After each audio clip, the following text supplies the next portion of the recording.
love, I guess, and like sacrifice for that.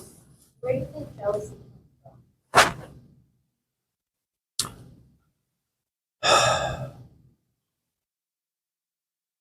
May I create a story? And forgive me, it's just one of those ridiculous. Serenity. Are you happy today? Yeah. Class is going to be extremely sad today.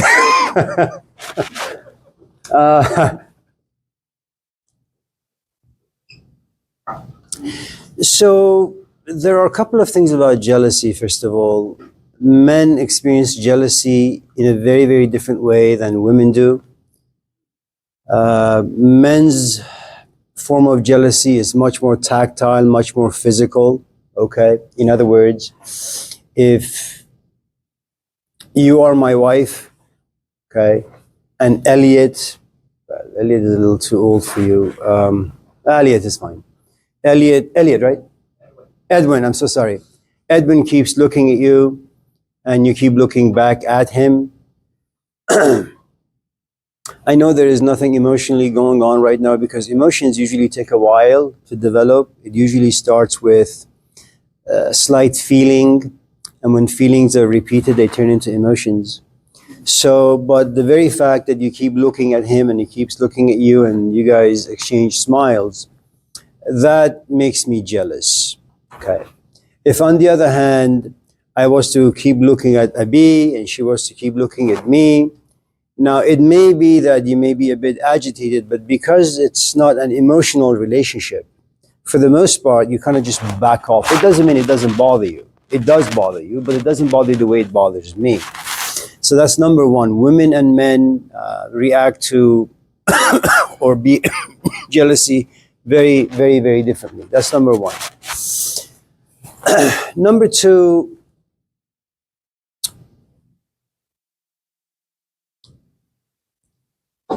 again, forgive this analogy. If you go back, if you're able to stretch your imaginations back to what we talked about last night, how long will it take for me to like you and for you to like me? Maybe a week, maybe 2 weeks, maybe 3 weeks, okay? It starts with a glance. I look at you, organically a sense of attraction comes to the surface, okay? And because we are pleasure-driven animals, I become all of a sudden a political animal. I begin to imagine you, okay? Fantasize about you. Not so much sexually, just fantasize about what it means to talk to be near you, all that stuff. And then as a political animal, I try to say to myself, okay, how do I get her number? How do I talk to her? Do I smell bad? Do I dress her? Hello? Am I dressed okay? All those things. And so what usually happens in the course of me spending time with you and you spending time with me, I begin to grow on you and you begin to grow on me. One of the most important things that happens is as you and I spend more and more time together, more of you gets inside me and more of me gets inside you, okay? Now we go to Pete's Coffee, we begin to sit about the possibility of the two of us coming together under the same roof. We want to be roommates. Like high school stuff, I want you to be my girlfriend, you want me to be my boyfriend. We begin to have plans, okay, about the future. Add to the fact that we have a set of experiences that relate to the past. I've spent like 5, 6, 7 hours every single day with you for the next 2 weeks. One of the things that happens in the course of you and I hanging out is that emotionally I become involved and emotionally you become involved. Now you and I have a history. Very much like when Iran is attacked, I get upset because I have a history with that land. I have a history with those people. I have a history with the culture. You're no different, okay? Now, when I spend a good amount of time with you, what happens is I begin to own you. Why? Because you carry inside you my dreams, my hopes, my desires, as I do the same thing for you, okay? I hold some of your dreams inside me. So a good portion of me is you hold, a good portion of you I hold. You own me in the same way that I own you. Now, because love relationships are always unequal. Okay. It may be that you love me more. It may be that I love you more, which means that in the act of jealousy, I become more jealous, more enraged, just in case Edwin and you exchange glances. Okay. Now, when Edwin keeps looking at you, what am I going to imagine as a man in a culture such as this, let's just say? Well, the more glances you give back to him, okay, the less glances are going to come my way from you. I am beginning to lose ownership. I'm going to, kind of like money, okay? Now, what is jealousy but protecting what I assume to be mine? You are mine. I gave you my time. I gave you my body. I gave you my thoughts. You met my parents. I met your parents. You belong to me. Okay? Which means I own you. I possess you. And anything that endangers that, I react. I'm not the Buddha. I'm not Jesus Christ. I'm not in the 1960s a hippie saying, you know what, love is free. Love is not free. Whenever you fall in love with someone, it means that you've invested a lot of time and energy into that relationship. Okay? So jealousy is actually a really, really, really good thing because it protects your history and it protects your future. And it protects, most importantly, the sort of identity. My identity is all inside you. I am your boyfriend. Okay? If someone comes to me and says, Amir, are you single or whatever? I say, no, I have a girlfriend. What are you doing for your future? Well, I'm going to get married. I'm going to have children. These are narratives that make my life relevant and meaningful.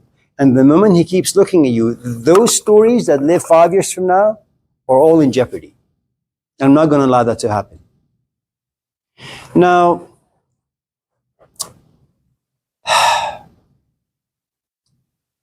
you'll find lots of teachers out there who tell you that if you love someone, let them be free. Let them exercise their freedom. If they want to go out with another person, let them go out with another person. That's not the way human beings function. Now, just in case you are with someone who doesn't feel jealousy, if, for example, you are with me and I am with you and he keeps looking at you and I just don't give a shit, there are a couple of reasons. Maybe I have moved into this relationship not because of needs. In other words, I don't really need you. It's nice to be around you, but I don't really need you. I have enough power and privilege in my life to entertain myself in all sorts of different ways. The other is I've been hurt in the past, and to protect myself from no more hurt, what I'll do is I'll walk into the relationship, but I'll give you only 50% of who and what I am. I will save the rest to myself. Just in case you betray me, okay, I'm not going to experience jealousy that intensely. And if I don't experience jealousy that intensely, I'm not going to react. Always be aware of people who are not jealous. They don't care, not because they're Jesus Christ or the Buddha. They don't care because they have a past. They don't care because they're not invested. Now, forgive me, sometimes it's really, really good if you have been hurt in the past. As a protective mechanism, what you do is, you love me, no doubt. I love you, no doubt. But because of the hurt, and because we are not, remember, pleasure-driven animals, we don't like pain. We don't do well with pain. Change is tough. So what happens is when you get into a relationship with me, you'll say, you know, I gave my boyfriend 5 years ago 100%. He betrayed me. I was depressed, sad, for about like 2, 3, 4, 5 years. I recovered. Now you're back in the dating scene. You and I are together. But something about your organism. Remember Charles Darwin. You are there to protect yourself, not only physically, but emotionally, intellectually. If you're a devout Christian and I say Jesus Christ in one of these books masturbated, you're going to raise your hand, drop the class, say some nasty things about me to my dean, and then walk away. Okay? And you're not doing it because you're mean-spirited. You're doing it because your belief system is who and what you are. And someone is bulldozing that belief system. Your identity is in it, okay? You make your life revolve around those ideas. And just in case I disrespect them, well, you have a reaction. So, because you want to protect and preserve yourself physically, emotionally, intellectually, you didn't email me. What happens is when you and I get together, you're not going to give me 100% the way you did to your first boyfriend. You'll give me 50%. And just in case you see me eyeing Deborah, you know, I've been there. You know, again, it doesn't mean you're not going to be upset. And it doesn't mean you're not going to be jealous. It means that it's going to be far easier for you to walk away from the relationship. But in a healthy scenario, should Edwin keep eyeing you, I will be upset. And just in case we had plans to go have some pizza, I want to go home. And just in case you ask me in the car, what's wrong with you? Well, I'm not going to say, well, listen, you know, you kept looking at Edwin and that pissed me off. I'm too much of a man or too much of an egocentric for that. So I'm going to say, nothing, you know what, I'm just in a bad mood. Well, why? Did I do something? Of course not. You're an angel. So remember, jealousy is good. It protects what you have. Don't be a hippie. When your boyfriend says, I'm not jealous of you, it means he doesn't give a shit about you. Dump him. Stephanie. Does it mean that they doesn't feel? Maybe someone is confident or they trust their person. No, they just don't care. Yeah. So if you made a promise to me and we were together and you said, I won't hurt you, but you're looking at somebody and I say, I trust you. Now look, if you are really, really educated and you know that human beings have this desire to flirt, it's a dance that all of us play or all of us do, and it's a game we all play. Being flirtatious is something that we all do. It gives us excitement, it inspires us, it gives us pleasure, it brings you to life. Okay? Now, in a culture where relationships are held sacred, not so much disposable, okay, it's going to be very, very different. In my culture, for example, and most of the things I say are rooted in my own life experiences. In my culture, what usually happens, we walk into a gathering, we say hello, the women go over there, the men go over there. Once in a while we interact, but for the most part, men stay with themselves and women stay with themselves. Men speak politics and women speak whatever. Okay? Now, one of the things, and it's something we'll talk about, but we won't really talk about.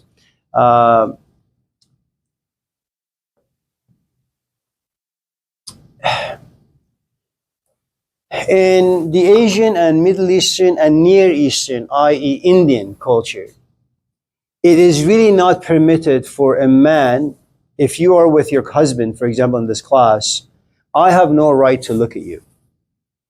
There is something profoundly potent and magical about two people's eyes glancing and meeting one another. All sorts of things can happen. Remember what we talked about yesterday.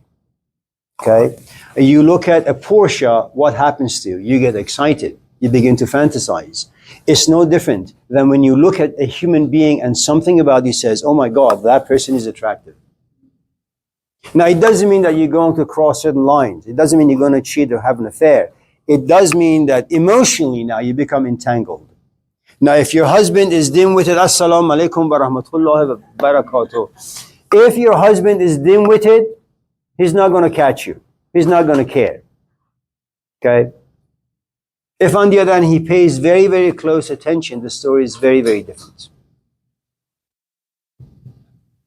So a lot of the things that we talk about in regards to love, human relationships, they're really cultural bounds. In other words, the culture tells you these narratives as to how you can or cannot behave towards another human being.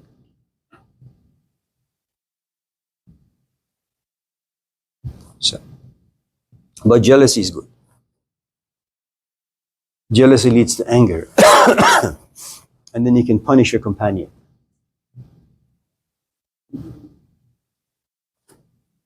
What's the difference between jealousy? Envy?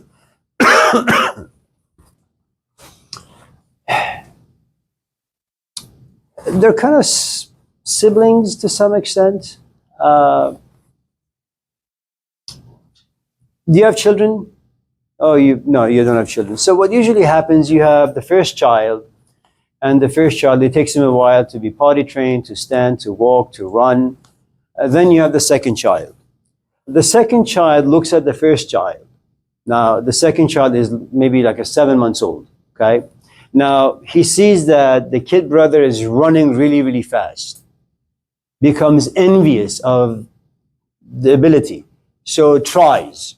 It speeds up the evolution, okay?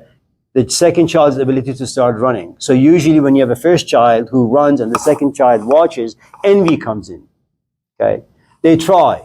And sometimes they're not very successful, so they become jealous and therefore angry. They scream for no reason, supposedly. But it's all because they want to mimic what the brother is doing, but they can't. So envy and jealousy are very, very closely. I was going to ask you, how do you do that? Yeah. It's always good to be around someone who is much more mature than you are, much more competent than you are, who is good at a craft that you want to be good at.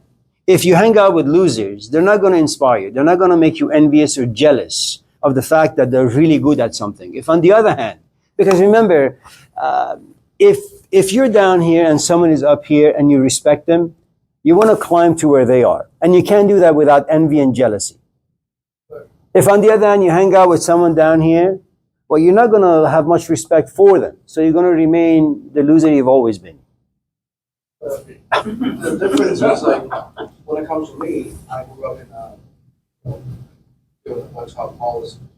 So it's just me and my cousin hang out with mom. But it's always like my parents, when we go home, they're always like, oh, my cousin got like number one and lost the whole school. Yeah. Never gonna be as good as him. That's true, yeah. It was like that for like 50 years. It's actually quite good. I mean, first you have to understand, look, it doesn't matter how fucked up you are. The point is, the point is, parents are in a very, very difficult position in life. I mean, first, look, Sigmund Freud many times had argued that parents have a tendency of imposing their dreams, unfulfilled dreams, onto their kids. I'm an immigrant. My father has a 6th grade education. My mom has no education. Okay? We come here not because we want to work like a mule. We come here to get educated. That's what Middle Easterners do, Indians do. Education is high priority for us. Parents want to give their kids what they themselves don't have. Suggesting when I came here, I dropped out of school and I went to music. My parents are unhappy. They always looked at me and said, look at your brother. You know, he has these degrees and that degrees. Look at you, you're a complete loser. Right? Parents dream big for their kids. Parents worry. Parents are anxious. Parents are always frustrated. Not true. You know, you need to be a parent to understand what parents actually go through. Envy is good.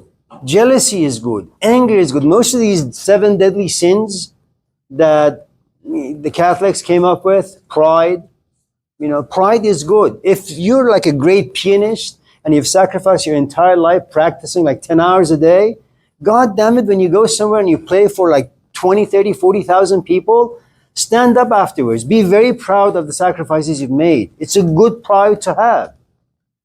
Lust. Lust, what is lust? You see a woman, I mean, you're lonely and pathetic, let's just say. You see a woman, she looks good. You lust after her. You stalk her. Eventually you get her number. Now you're in a relationship. All because of lust. Wrath, anger. You see a homeless man, you're angry at the political system.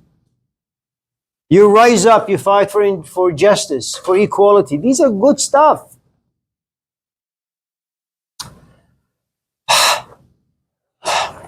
The only trick is you need to be jealous of people who are mature. I mean, I like soccer. I'm jealous of Cristiano Ronaldo for many reasons. his biceps, his six-pack, his chiseled jaw, his youth, you know. So every day I go to the backyard and I practice soccer, all because of Cristiano Ronaldo. What about resentment? Resentment is an emotion that's very, very, very personal. Do you have a sister? Let's just say you do. Let's just say So what was the question? Let's just say you have a sister, Karen, right? Let's say you have a sister. And let's say the both of you had really, really good parents. They told your sister, why don't you go become a doctor, for example. And your sister listened.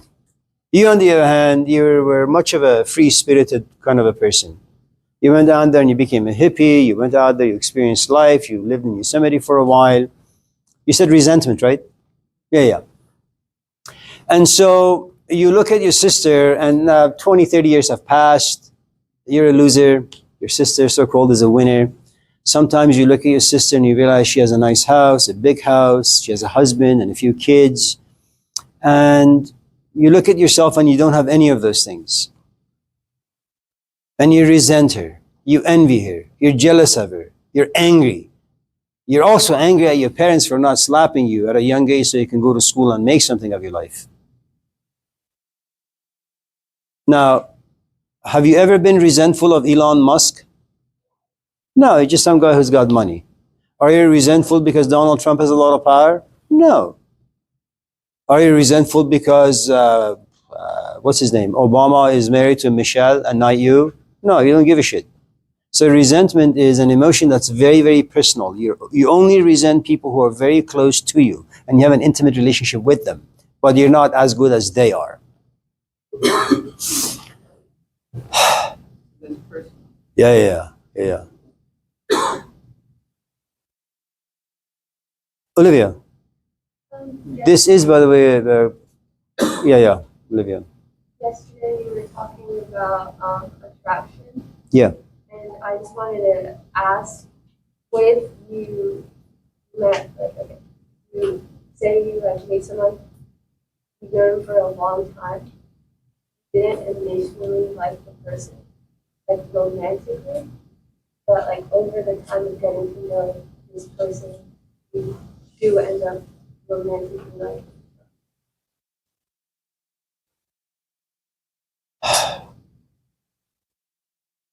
Things just grow on us. I mean, I didn't like my wife. In fact, I was disgusted the first time I saw her and the second time. And that disgust continued for at least a few years.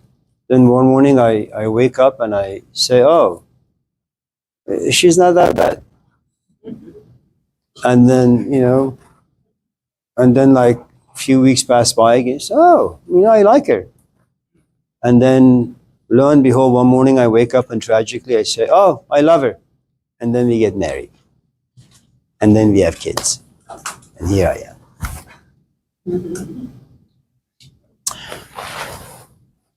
So you say pride is good too. Oh, pride. Look, you should be proud if you have accomplished, if you're competent in something. And to become competent in anything, it requires a lot of work and sacrifice and dedication and passion. Confident. Yeah, you can't just play piano for a day and then come to class and say, people, I play piano, I'm really good. You're just an idiot. If on the other hand, you practice piano for like 10 years, and then you come and say, I'm really, really good. Usually, if you have made a lot of sacrifice, you exercise a great amount of humility before craft. In other words, you wash your hands, you change your clothes, and you sit very respectfully behind the piano, and then you play. That's how you express your humility towards the piano. But when it comes to coming to this classroom and playing the piano for us, there is no humility. We may find you to be profoundly arrogant, but the truth is you're arrogant towards people, but profoundly humble towards piano.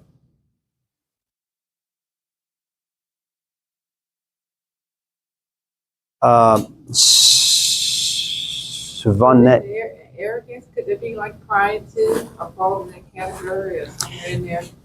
In all things there is good envy, bad envy, like good cholesterol, bad cholesterol. I mean, as we get older, we have more bad cholesterol than good cholesterol. So you can have good envy, good jealousy, bad jealousy. Yeah. Yeah. Some people they don't hire you because you got too much pride. I mean, or they pass judgment on it or make opinions about that. That's why I was asking: is it a good thing? What you saying is a good thing? Well, some people's judgment on you is actually maybe good. I mean, if Socrates was to walk through this door and look at me and say, Amir, you're a piece of shit, that's a judgment, and it's a good judgment. It's Socrates. If on the other hand, a 10-year-old walks in and says, you're a piece of shit, I'll probably kick his ass. So it's always nice to be judged by someone who's proficient and mature, But most people aren't so. Vanay, who does your nails? Oh, my friend. Is it free? Go ahead. I was wondering, what extent should you show somebody humility? Because I feel like in the Bible it talks a lot about a very humble person. He had it on purpose in the world. But I feel like there's a lot of communities where God to be a humble and kind person, but it feels so infinite. Sometimes it doesn't feel right to be so kind and humble towards certain people in certain situations.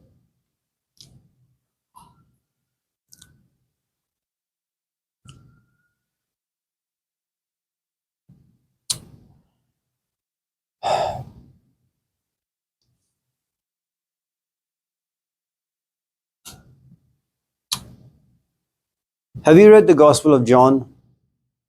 It's like the Gospel of Bob. In the Gospel of Mark, Jesus talks about himself, I think, twice. In other words, he says I only twice. In the Gospel of Luke, he refers to himself I twice. In the Gospel of Matthew, he says I 5 times. In the Gospel of John, he says I almost 50 times. It's only in the Gospel of John where he says, you see me, you see God. Before Abraham, I was. I am the door. I am the light. I am the bread. I. Now,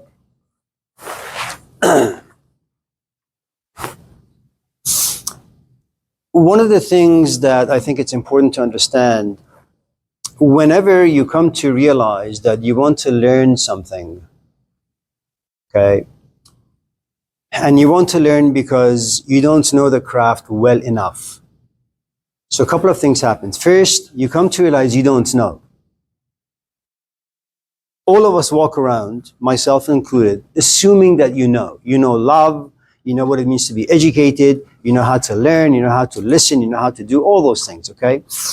Now, you're going to walk into your first relationship, if you've never been in one, you're going to walk into it thinking that you know how you feel, and you know how you think, and you know how this thing is going to play out. You're going to be very, very confident, but you're only a kid. And I say that respectfully, okay? Now, there is no humility inside you, okay? Because you assume to know. Then you walk into a relationship at the age of 17 or 18 or 19. Then little by little, life comes to tell you how complicated relationships really are.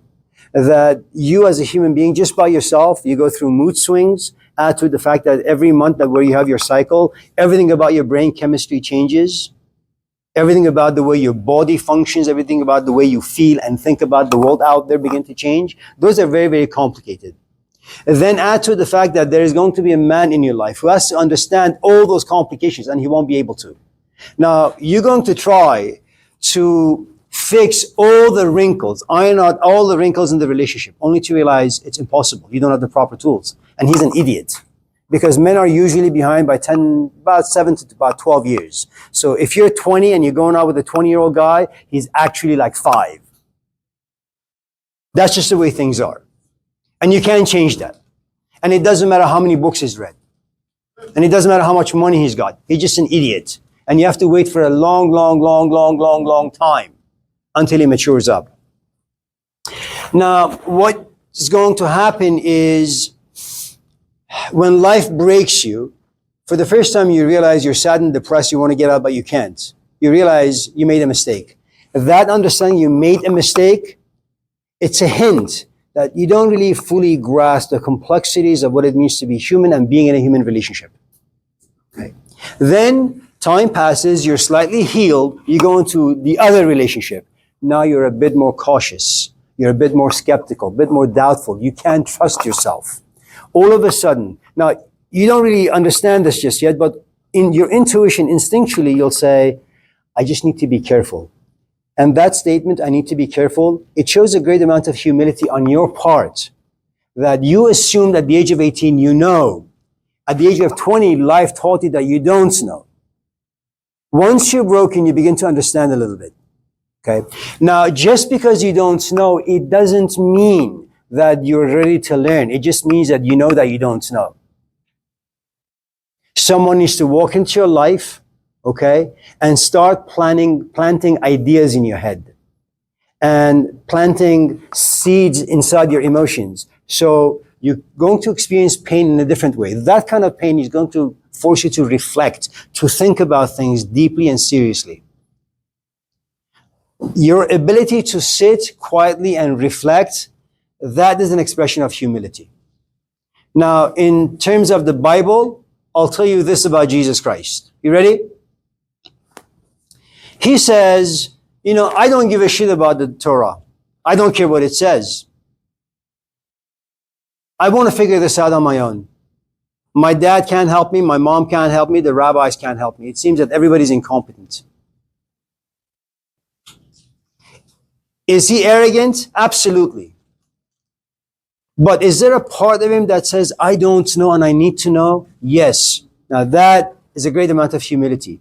Now he goes for 18 long years. Why would you go on a journey? You go on a journey because you know you want something, you don't have it, no one can give it to you. Humility is this openness about you. Okay? In other words, you send me an email, you say, Amir, I want to come to your office and talk. You do come. And then you say, Amir, I want to learn a few things about relationships. Now, I have to figure out if you're simply excited, inspired, or you're committed. You're not going to be committed. If you really, really want to learn, you got to be committed. Commitment means humility. Your humility before a craft that you know it's far too big, far too complex, far too potent, and you're far too small.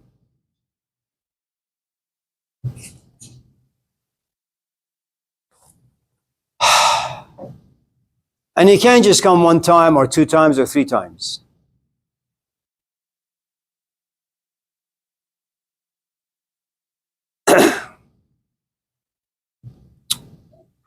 So there is this, since we're talking about humility, let me just say this and then we'll go through settlement. There is, I think, a story that comes from the Gospel of Luke. If I'm not mistaken, it's about a farmer. And this farmer is walking around and he has this bag of seeds. What do farmers do? They like to play with the land.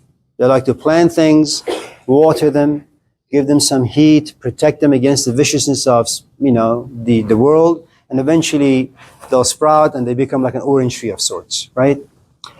So what the farmer doesn't know is that there is this bag he has, and this bag has a hole in it. Some of the seeds fall on concrete. Now, the concrete may be arrogant enough, prideful enough to assume that, yes, now I have a seed and I'm going to make it grow. But the concrete isn't ready to hold a seed, and the concrete doesn't have the capacity to make the seed grow. It's a concrete. It doesn't mean it doesn't like the seed to lay on it. It doesn't mean that you don't like to read the Bible. You love reading the Bible. Your capacity to understand it may be zero.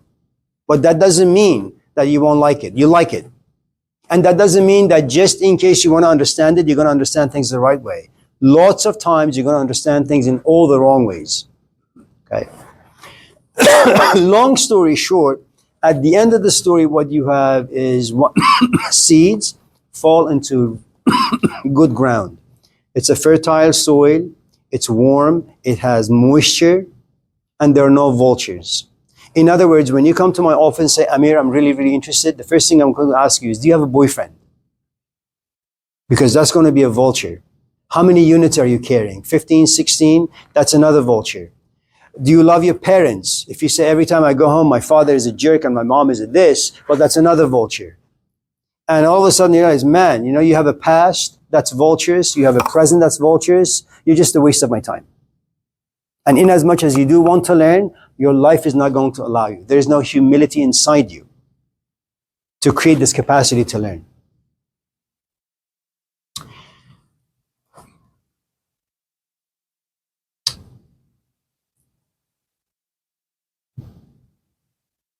In the Persian world, we have a thing called maqam sabr. That humility is a station. It's like you get on a train, you go from Lake Mary to San Francisco. Okay? San Francisco is where humility is. But for you to get there, first you have to have some money, then you have to get on the BART, then you have to be patient enough for 45 minutes to an hour to get to San Francisco. Humility is an art, like any other art under the sun. It takes time to learn it and to become really good at it. Once you become good at it, a couple of things happen. Because you've learned about kindness and humility, and because they mean a great deal to you, what you're going to do, because you're so young at this game, you're going to give this humility and forgiveness and compassion to everyone.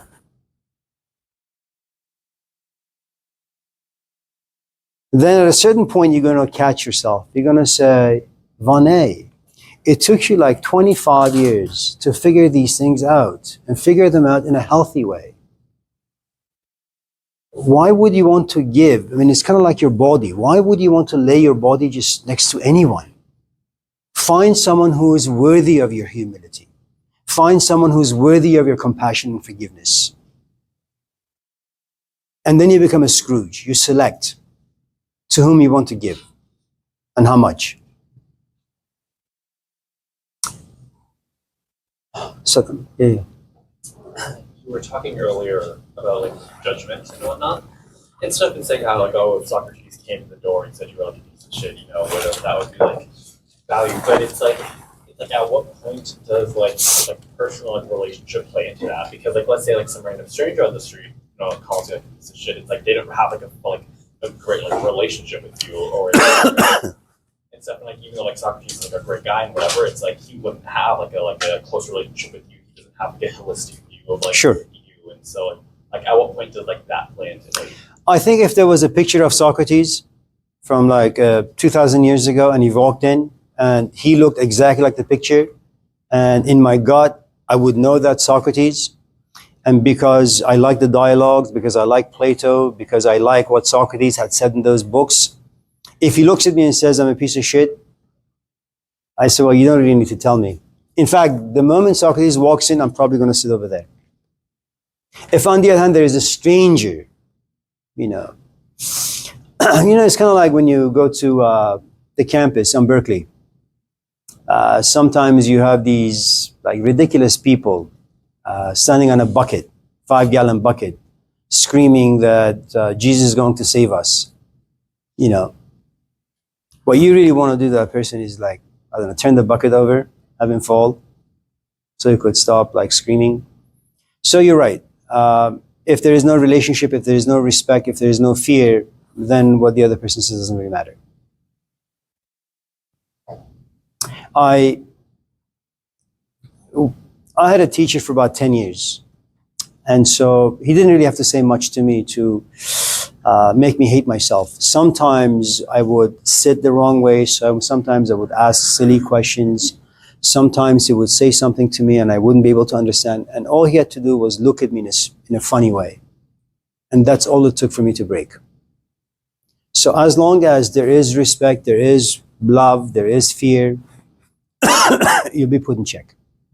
Yeah. Anyone else?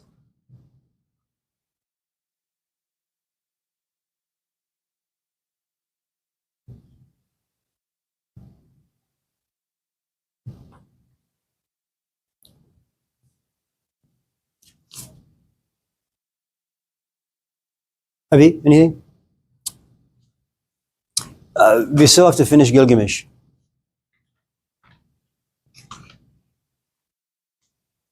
Right? You said that, like, true love, or like that. There is no such thing. Or yeah, Yeah. early stages, like those 2 to 3 weeks. You make a lot of noise. Dwindles. Say again. There's those like 2 to 3 weeks of like real attraction. And Sure. Dwindles. Then this might be a personal question. I don't mean to be offensive. No. Feel like a strong sense of attraction and actual sense of love for your wife? No. Not at all. No, not at all. It's purely practical. I mean, it doesn't mean once in a while you don't fall into moods where you feel like emotionally connected.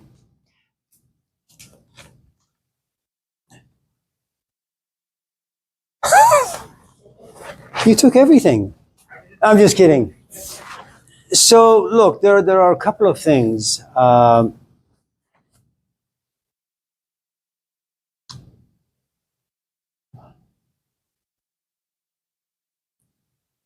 A great amount of meaning to your relationship depends on how you went into it. If you were needy and sad and depressed and lonely, then that is what you take into the relationship. And it's going to be, when love happens, it's going to be very, very, very intense.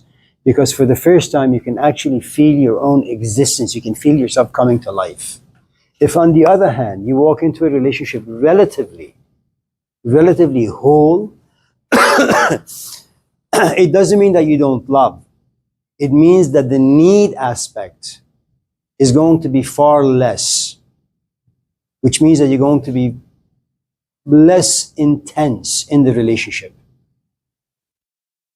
if that makes any sense. Okay. Now, there are a couple of things also you need to consider. There are these different branches of love. One of the branches of love is called eros. Eros is physical. In other words, I look at you and I'm attracted to you. And this attraction says, go to him, ask him out, spend some time with him. You and I do spend some time, and I begin to feel for you deeply. Okay? After a while, it turns into infatuation. And infatuation means like you are sitting on the toilet bowl early morning, and all of a sudden, I think about you. I'm shitting, and yet I'm thinking about you. Okay? Then, as our relationship blossoms even more, I become obsessed. Obsession means if prior to meeting you, I had all of me to myself, in infatuation, you occupy 70% of the space inside me. In obsession, you occupy 85 to close to 90% inside me. Everywhere I go, I focus on you. And you don't have to be there in my mind, okay? When I fall in love with you, and one of the ways that it happens, again, that makes it explode is when you and I physically get involved, get engaged, become intimate, okay? Now, this has a shelf life of about maybe 3, 4, 5 weeks, depending how good your sex life is, okay? But this particular branch of love, which is eros, is mostly physical. Now, if the other person has a good amount of depth inside them, in other words, they will use your body, okay, they will bait you, and then what they want is to give you philo. Philo is a friendship. It is true that you and I are sexually involved, but at this stage, I'm no longer interested in sex as much and as often. What I really want to do is I want to transmit some of the things I've learned from life. And the only way this can happen is, have you taken the bait? Do you love me now? Because if you love me, you are devoted to me.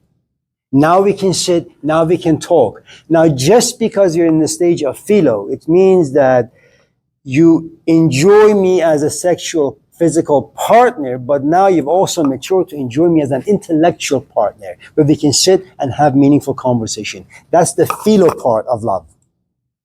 Okay? But for that to happen, you need to be open and you have to have the capacity. And love makes that happen. Okay? Whether or not you can commit to keep coming to me and me telling you things, and you're not gonna, when I tell you things, you're not gonna understand. All you can do is just to feel them. Once you move into life 10, 15, 20 years from now, then you'll begin to understand as you engage with these ideas in your own life. Okay. At a certain point, I realize that I no longer have anything to give you, or that I have given you enough stuff. Now it's time for you to leave and just go live your life. That if you're successful, you turn into agape. Agape is a place of autonomy, independence, autonomous. You become a law unto yourself. In other words, all the information you got from the Bible, all the information you got from the classes. Now, in life, if you have the capacity, life will turn them into honey and you can use them properly. And then you will have no need. So it really depends where you are in life and how you meet someone and what your age is. My recommendation to you, if you're lonely and sad and pathetic and you want to get into a relationship as a young man, go with like a 45-year-old woman. Not because you want to marry her, okay? But because she has things to teach you. And there comes a point where, let's say you're 20 now, by the time you're 23, 24, you want to vomit being with this person. Then you break up.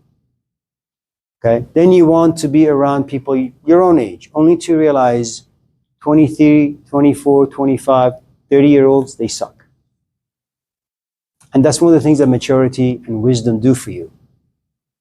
They obstacle you from hanging out with people who are just lack the maturity. Everything has a price.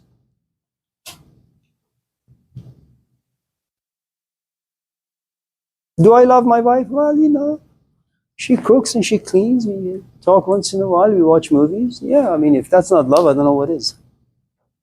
Right, Stephanie? There you go. Assalamu alaikum wa rahmatullah. I have a question. So, like, when you say all these things, as a Muslim, our ways are different when it comes to, like, adultery and, like... First of all, Arab men, they suck. No, I know that, but, Yeah. like... They're awful human beings. Girls, they have us more, like, in the house. And Yeah. like, Not oppressed, you're just in the house. No, sometimes. But, like, you don't meet your partner, like, you don't do anything with your partner until after you get your, like, God. Yeah.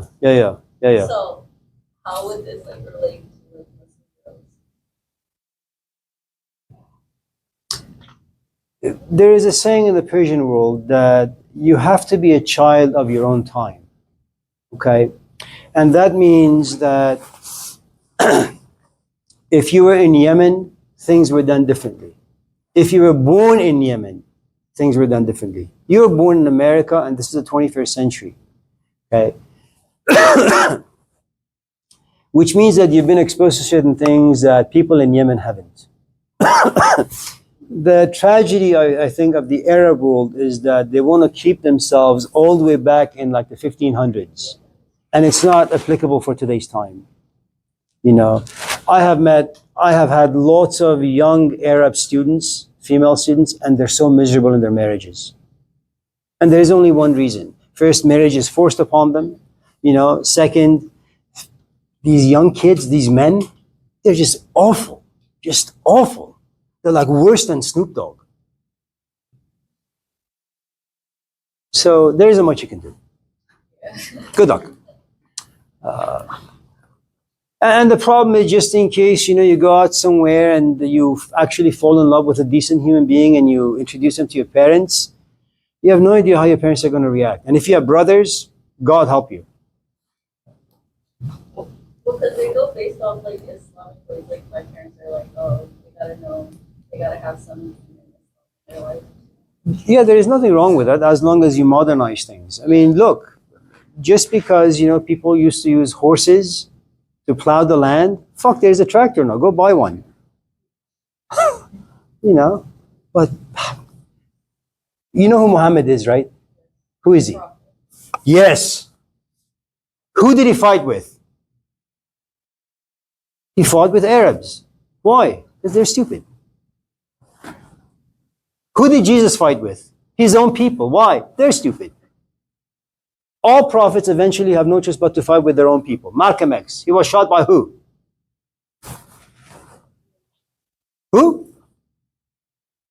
whatever.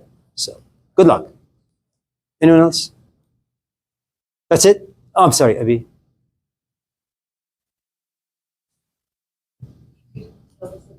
About it.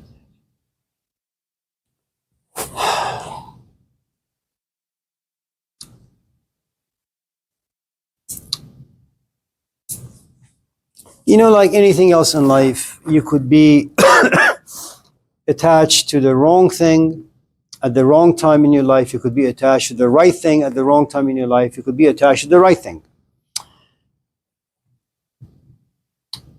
For those of us in this class who have kids, let me just tell it to you this way. You have children, so let's say you go home and your daughter is watching Britney Spears. Maybe she's too old. Miley Cyrus. She's a little bit better or sane. Or maybe Taylor Swift. Okay.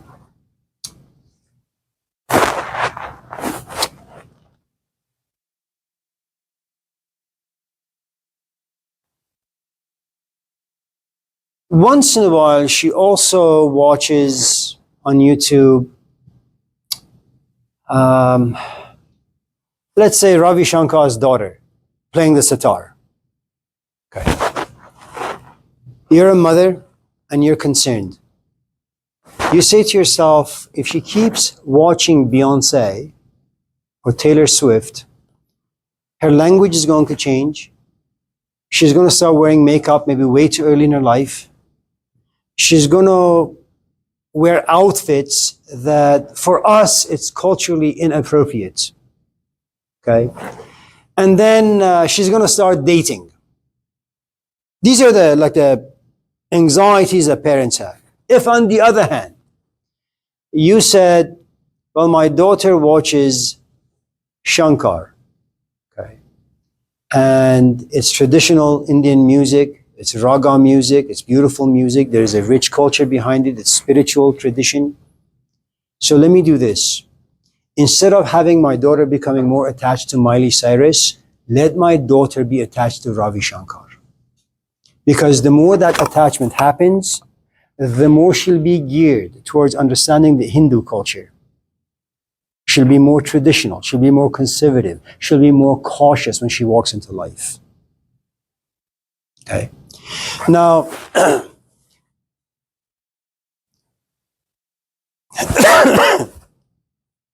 we usually gravitate towards things that are cheap. Go back to our conversation about Sigmund Freud. Things that are complicated, things that demand sacrifice, things that demand obligation, we don't really gear towards them. They're too much. We want things that are easily obtained and they give us a good amount of pleasure. That's the sort of animals that we are. Okay? If you can make your daughter be attached to a music that you enjoy, hopefully that attachment, okay, that relationship will turn into a love affair where having missed a piano session will bother your daughter. Okay. So attachment is something that you just, in the Quran, there is a passage in Surah Al-Baqarah, the cow. We are born in attachment. Okay. When you are in your mother's belly, you're attached to the way your mom smells. Whatever your mom eats, the more diverse her palate is, when you come out, you're more open to eating all sorts of different foods. If on the other hand, your mom just likes carrots, there's a good chance that when you come out, you'll only eat broccoli for the rest of your life. Okay? Then, because of the smell of your mom, because of the body of your mom, the moment you come out, the only person you want to be held by is your mother. And then you see the father all the time. Then you become attached to your father. Okay. Then you have a brother or sister. You see them all the time. You become attached to them. In other words, you create relationship with them because you see them all the time. You spend time with them. Whatever you spend time with, you become attached to. Maybe you just like to spend time with books. You become attached to ideas. And when you're attached to anything, Okay? It means you hold them valuable. Okay? And when anyone comes to take what you're attached to or hold value, jealousy comes up, possessiveness comes up, anger comes up, anxiety comes up. Okay? Now, it is true that when we get to Buddhism, he'll tell you that suffering is because we're attached. And if you want to overcome suffering, just don't be attached. Now, that's a stupid thing to say. Okay? If you were to kind of revise that statement a little bit, it would be the following. Be attached to the right things. And if you're attached to the right things, it means the following. If you like books, you won't find yourself attached to ridiculous, stupid, infantile people. And since you don't spend time with them, they're not your friends. They can't hurt you. They won't know your secrets. If you like books, okay, you know, like every year there is this like Star Trek gathering somewhere in Los Angeles or somewhere in Florida. These are people who just are Trekkies. That's what they do.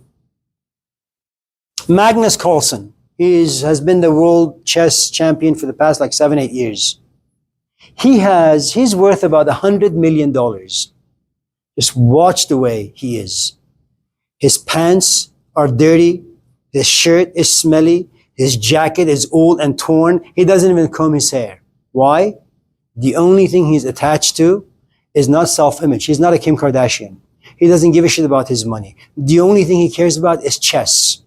That's a lot of freedom.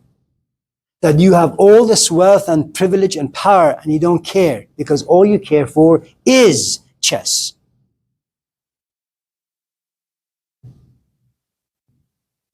So attachment is really good, just to the right things.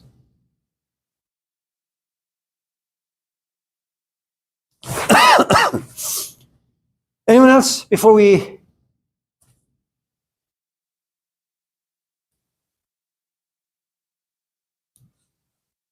Yes, how can we discern what the right things to get attached to? Oh, you don't. It's luck.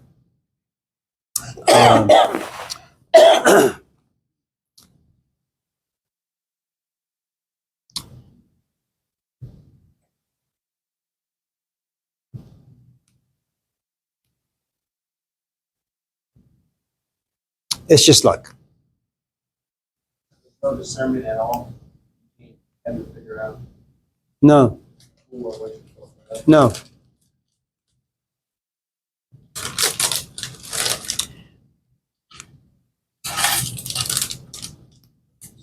It's okay. Micah, right? Mackay, sorry.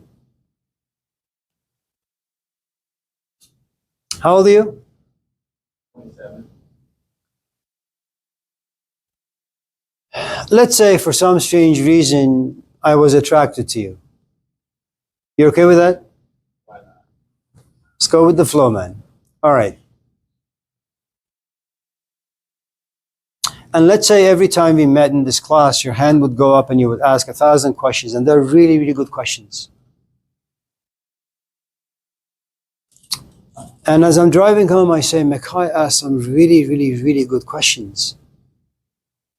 I wonder if you would enjoy teaching at a college or university level. So I go home and I send you an email. Great questions, Mackay. Thank you. Let's continue tomorrow. It may be that you won't show up tomorrow. You're just a little bored, a little tired. Or it may be that you will show up. If you show up, it tells me that you are interested. Then I say, well, Mackay, why don't you come to the office? I'll make you a cup of tea. Let's sit and talk a little. The truth is, I don't want to hear your stories, but it's a bait. I want you to come to the office because I'm attracted to you. Now, I ask you what you're doing. You say, well, I work at Home Depot. How much money you got? Not so much. How are your parents? I don't really see them that much. I'm an immigrant. I worked at Church's Fried Chicken for a number of years. Shell gas station, Del Paso Heights, graveyard. I know what it means not to have money. I know what it means to be poor. I know what it means to feel insignificant and irrelevant. Now, at the age of 62, my story is different. I look at you and I say, you know what? If Mackay was to take the bait, and if he was in the right place, I would tell him, drop everything you got, take out loans, go to school, and I'll tell you what schools to apply to. Get your master's, not bachelor's, master's. Get your bachelor's in philosophy, get your master's in humanities, and maybe even a PhD if you like afterwards. Then come back. If I'm still alive, I will open some doors for you. You will start teaching, and you'll make about $100 an hour. Now that will be a great attachment. But that attachment requires a great amount of luck. You need not to have any trust issues. That means about your past. You need to like me as I like you. You need to just, what I say, you can doubt, you can question, but you gotta go. You gotta do it. If I see you walking slow, I'm just gonna retreat. I'm not 20 anymore. I don't have the energy to follow you and to pursue you. I will just drop you. You're not worth my time. But all that requires a great amount of luck, and it's not in your hands and it's not in my hands. And one of the nice things about the Greek culture, they had this goddess by the name of Fortuna. And this is what the Greeks believed, that you wake up, it's like what we say in Arabic, inshallah. Now, you may assume that your life is in your hands, but Fortuna may have a different narrative for your day and how it's going to unfold. It may be that you'll just drop dead. It may be that your wife will leave you. It may be that your child will die. It may be that you'll win the lotto. It's all up to Fortuna. You'll do what you can to the best of your capacity. At the end of the day, it is Fortuna who maps out your life. And that is a lot of luck. There are lots of people who want to be like Muhammad Ali. It's just luck.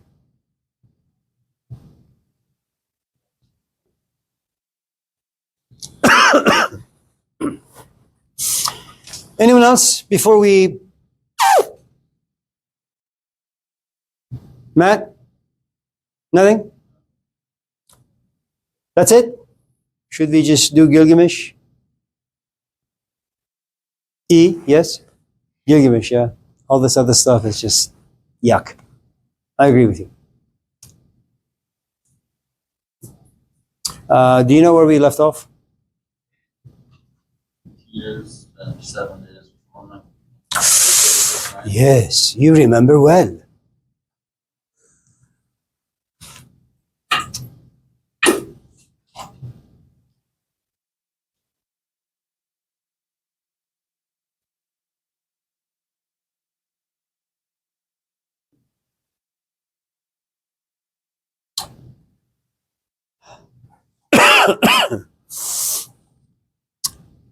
So civilization makes us forget. A forest brings out innocence, and we begin to dimly remember. If that doesn't make sense, imagine you've been in a relationship for 2, 3, 4, 5 years. It's a good relationship, but the intensity or the love is not there. As you're walking around the lake, you see 2 young folks holding hands and kissing each other passionately. And then you look at your husband or your wife or your companion, and then you say to yourself, it used to be like that for us. It's no longer. I wonder what happens to us. That's the forest aspect of us. Okay? Now,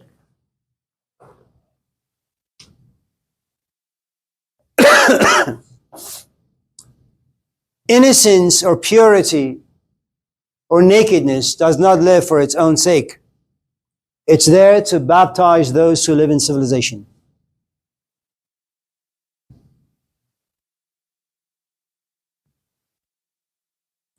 Remember, Jesus is a nice guy. He may even be God. But at the end of the day, he needs people to talk to. He needs people to excite and inspire. He needs people to transform. You have Jesus as the embodiment of innocence, i.e. Enkidu, contaminating himself by coming into society, feeling frustration, feeling angry, feeling betrayed, and eventually being executed. That is the function of innocence. Martin Luther King Jr. comes as an innocent Enkidu into society to baptize the rest of us, but our skulls are filled with cement. Wisdom is made for other people. Okay? Now, remember why Enkidu was created. He was created to baptize Gilgamesh, someone who lives in the city and suffers from forgetfulness, someone who no longer knows what it means to be human.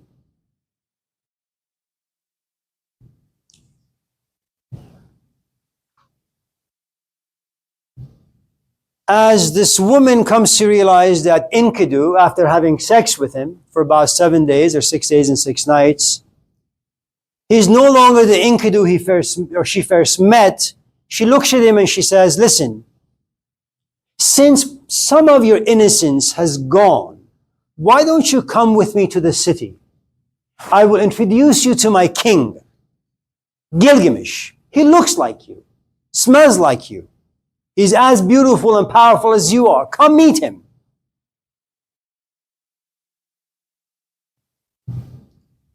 Go back to the saying in the Gospels, I have not come for the righteous, but the sinners. Okay? And eventually this man, Enkidu, says, okay, as they're traveling to meet Gilgamesh, Enkidu comes to realize certain things about this king. That he is rotten, he is corrupt, he's contaminated, he's a bully. And you know what Enkidu says?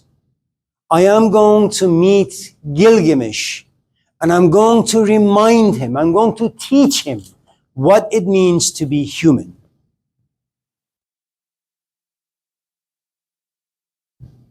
You don't read the Gospels to collect information. The function of sacred scriptures is one of transformation, or at least inspiration, for 5, 10, 15, 20 minutes. It is there to make us feel bad about the way we've turned out. Eventually, Enkidu and Gilgamesh meet.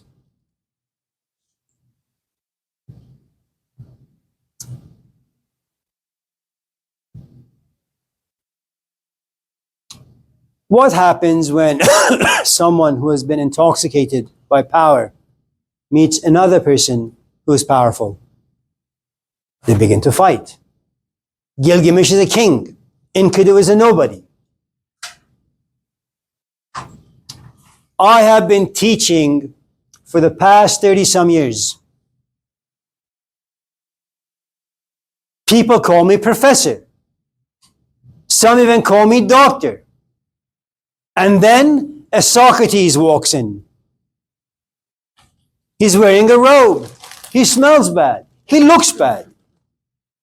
And he looks at me and says, what are you teaching in this class? Philosophy. You're a philosopher? Yes, I am. And he says, no, you're not. I am. No, you're not. I am. I went to school. I have degrees. They don't mean anything. I've read books. Just because you read books, it doesn't mean you understand anything. And just because you understand it doesn't mean you know how to apply.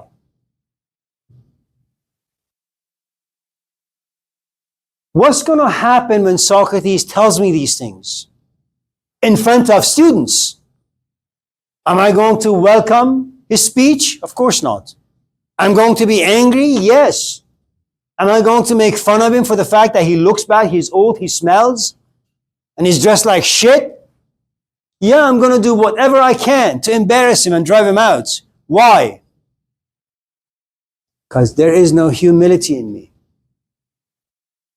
I have to learn humility. How do I learn humility? How do I learn to appreciate Socrates? Well, we fight. Gilgamesh and Enkidu fight. For 6 days and 6 nights they fight. And that's the other thing you need to understand. If there are issues inside you that you want to get rid of by going to a therapist, you and your therapist eventually will have to fight if your therapist is any good. Should you find yourself a spiritual teacher, for example, or an intellectual teacher, if you happen to meet this person at the right time, right place, if he or she happens to be the right person, and if you happen to be the right person for that teacher, you're not simply going to accept ideas that contradict everything you've believed in. You know you're fucked up, and your therapist is there to heal you, but his ideas are revolutionary. It's too much. The only way that this fight can happen is when the two of you are attracted. And this attraction, despite all the bruises you may get in this wrestling match, this attraction will keep the relationship intact. The only way that you're able to survive a teacher's abuse is if you love him or her. And teachers are abusive. Anyone who's there to teach you anything worth teaching and learning, they have no choice but to be abusive.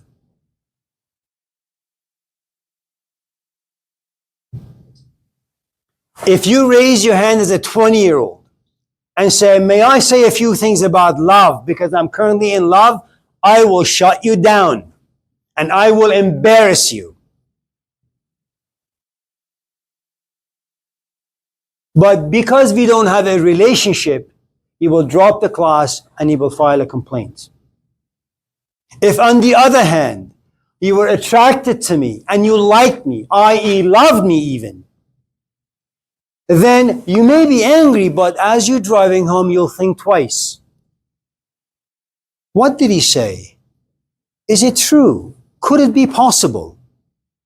And then you come back tomorrow for clarification. But what you need to understand, because learning is so complex, and because the teacher has to go against the history of me, and the older you are, the more history you have. The older you are, the more biases you have. Which means a teacher has to be a stronger bulldozer, jackhammer. Okay?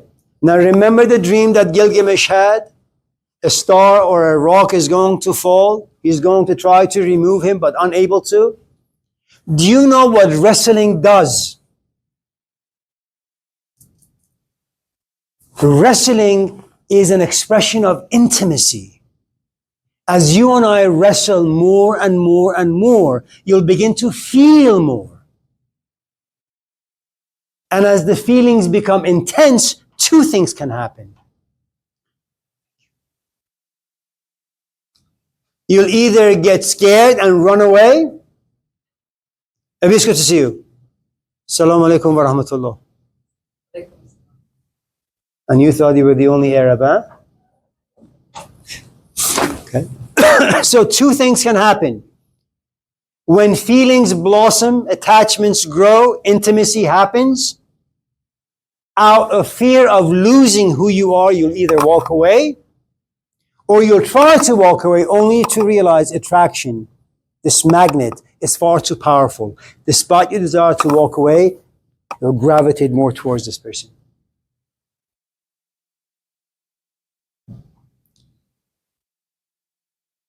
If you happen to be in a love romantic relationship and you have come to realize that your partner is a little insufficient, i.e. stupid, and you begin to wrestle in the sense of have lots of conversations, disagreements, fights, two things will happen. You'll keep hammering, hoping that eventually their head will open. They'll begin to see things, observe things, slowly begin to understand and change their ways, or they realize you just keep giving them pep talk. It's too much for them. The relationship will eventually dissolve. So remember, in intimacy, there are only two paths. You either stay or you leave. Because it's too much. For those of you who are interested in how this game usually plays out, there is a book that came out some years ago, in the 70s or so. It's about 1,000 pages. It's written by a German/Russian woman. Her name is Irina Tweedy, and the title of the book is Daughter of Fire. She has all these assumptions about herself, all these assumptions about the path towards understanding, knowledge, and wisdom, i.e. the spiritual quest. And so at the age of 50, her first husband, of course, divorced. Her second husband died. At the age of 50, she said, I like to understand what wisdom and all those things are. She travels to India thinking that she can find herself a teacher and follow this teacher. The book is about 1,000 pages. It's about 10 years of her experience with this man.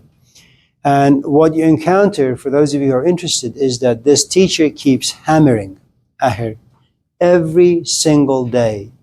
And it's only after maybe 6 or 7 or 8 years does she come to understand a little bit about what the spiritual quest really is like, and what it means to love a teacher, and what teachers are really like. Okay? What's the name of the book again? Daughter of Fire. Daughter of Fire. Yeah. By Karen Frost. No, by Irina Tweedy. It's for maybe $10 or so, used copy. And she came to learn what? About the journey. About the journey, yes. Good, thank you.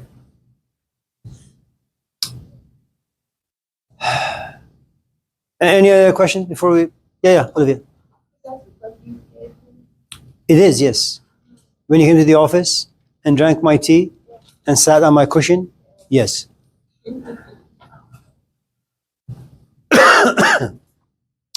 Yeah, Matt. So a good teacher makes you kind of think very loudly, fuck that guy. I'll see him tomorrow. Can you say this again? Kind of like, damn you, this is way too much, horrible. Think about all these things that you make jackhammering stuff. I'll see you tomorrow. I'm gonna come back to work. Yeah, there is something about that particular pain that tastes good. Let me clarify this a little, if I can.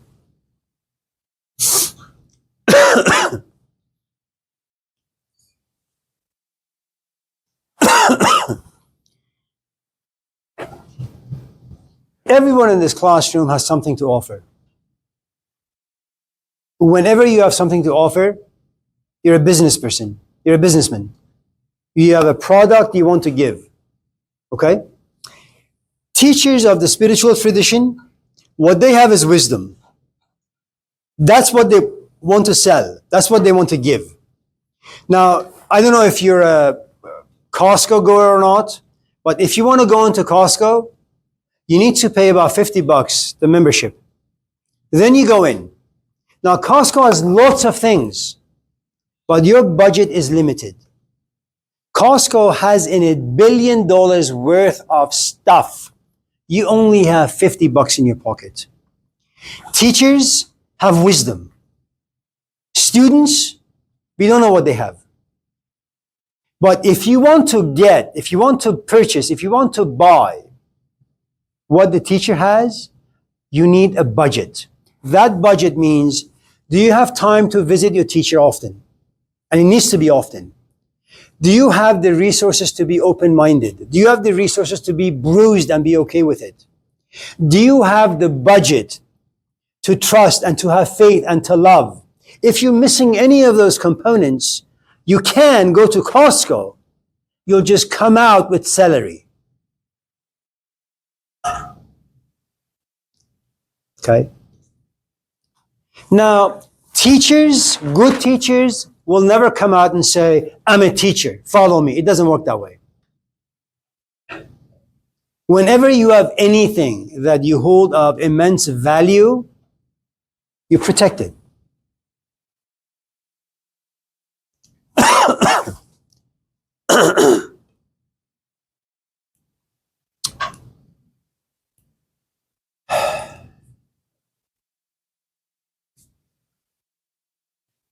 What is your name? Hugh. Taylor? Just want to make sure I didn't drop you.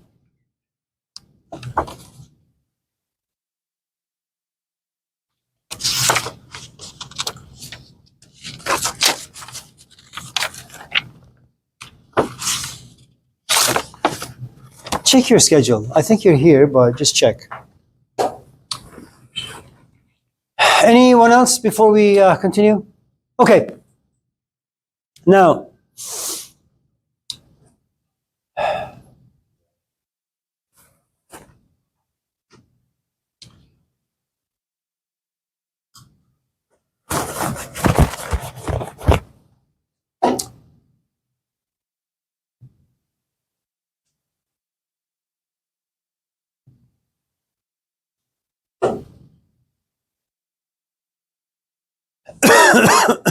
where were we?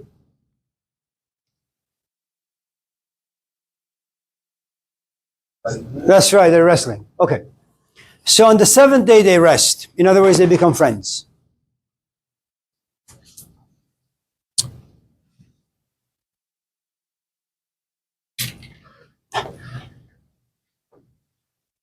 Gilgamesh is a king, Enkidu is a nobody. But here's the thing that happens. Gilgamesh loves Enkidu the way he has never loved anyone before. A king all of a sudden becomes a slave to a beggar, to a nobody.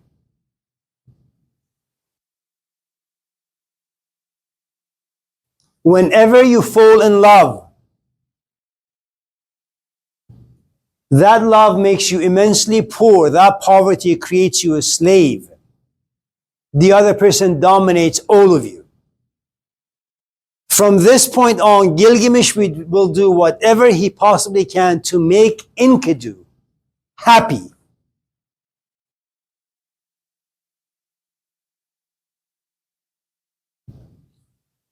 They go on this quest. They slay a monster. Okay, they kill this dragon, so to speak. This dragon happens to be one of the pets of a goddess up there, whose name is Ishtar. Ishtar gets really, really angry, goes to her father and says, kill Gilgamesh. And the god says, no, Gilgamesh is the chosen of the gods. What we'll do is the following. Let's kill Enkidu.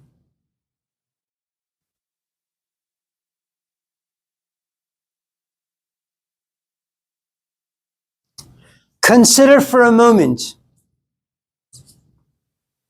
that you love someone and you've been spending all this time with them every single day, 15, 16 hours.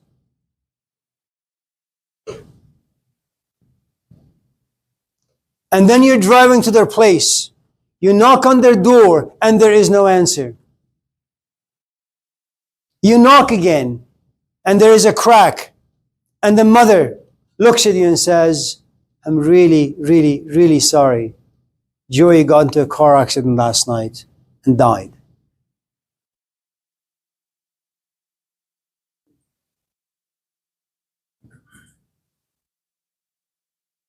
The gods decide that Enkidu must die. Why? Because if you want to understand anything that's worth understanding in life, you have to do it alone. It's a journey that only you can take. No one can help you. No one can give you understanding. Not even Jesus was able to make his disciples understand. They betrayed him. That's the thing about the spiritual quest. All teachers can only give you so much.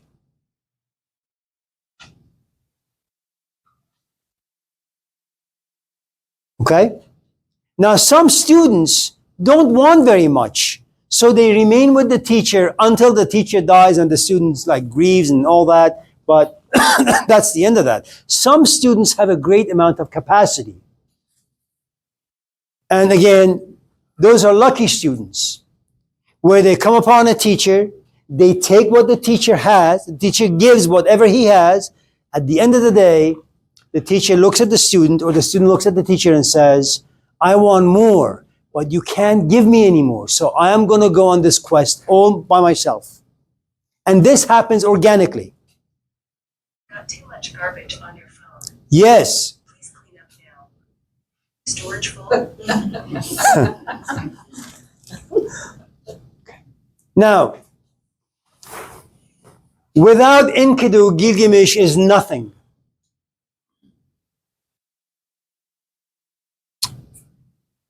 Enkidu has a dream before he's actually dead. He has a dream where he is in this land of Hades, the house of darkness and dust. Wakes up from this dream, looks at Gilgamesh and says, you know, I think I'm going to die. And Gilgamesh says, no, you're not. I love you. You're not going to die. Process now. To start immediately. Browser is loading slowly. Okay. Browser is Allahu Akbar. Please turn it off.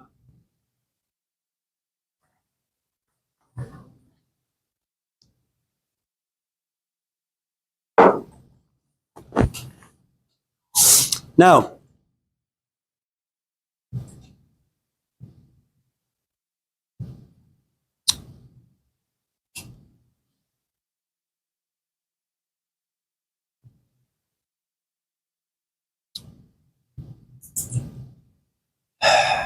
after 12 days, Enkidu takes his last breath and he is in the arms of Gilgamesh.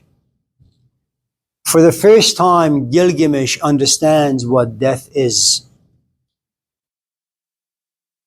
Now, there are a couple of things about death that